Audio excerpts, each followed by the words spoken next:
In the next couple of weeks, December 19th to be exact, electoral votes will be cast. And while being selected as an official elector is a big responsibility, it also comes with hardships. That is especially true for Michael Benarian. He is a college student from Michigan who will cast his electoral vote for President-elect Donald Trump, and he's joining us now.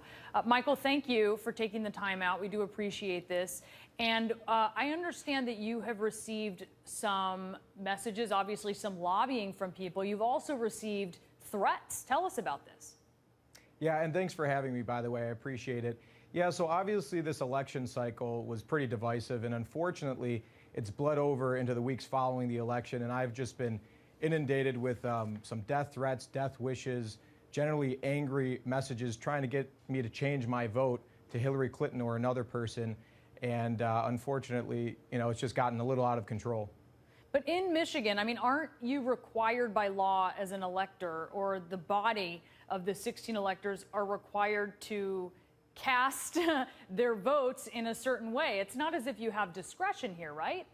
Yeah, that's correct. If people would just Google it, I think they'd know a little bit more about the process. In the state of Michigan, we have laws that prevent faithless electors. And so essentially what happens is if I try to vote for somebody else, which, to be clear, I don't want to, but if I tried to, I'd just be removed and replaced by another elector. So it's really a pointless endeavor. What have people said to you? What are the threats?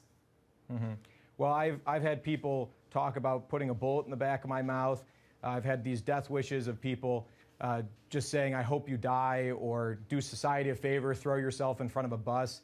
Just a lot of angry messages. And unfortunately, I think a lot of these people don't understand that threats over the internet are threats. It's just because you're behind a keyboard doesn't mean that they're not legitimate. And so I would hope that people would start to realize that, and also realize that, again, as electors from Michigan specifically, we don't even have the power to change our votes.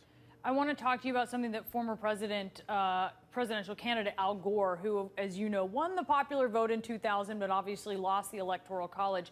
He's defended the Electoral College as an institution, but now he's not doing that. This is what he says. He says, I've changed my mind on that. I do think that it should be eliminated. He goes on to say that eliminating the Electoral College, quote, would stimulate public participation in the democratic process like nothing else we could possibly do. Our democracy's been hacked now. It's pathetic how our system is not working today.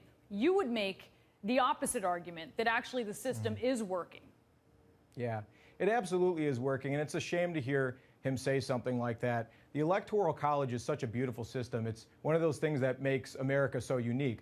It ensures that people from small states have a voice in this election process. You know, the state of California, the state of New York, they have large populations, and they have the power to sway these elections, and they do have a voice in this process. California has 55 electoral votes, and I think going to a national popular vote would silence so many voices across the country. So it's really disappointing to hear someone say that, especially an ex-vice president. Certainly some of these people in these big states look at these, or certainly the early states in the primary system, and then some of the states in the Electoral College system that are swing states. And of course, it upsets them opposite what you're saying there, Michael. But we certainly appreciate you being with us. And can I ask you real quick, are you going to report to the police anything about the threats? Yeah, actually, I just had a very nice meeting with my local police department, filed a police report, and we'll be doing some more things going forward with that. Okay, Michael, good luck with that.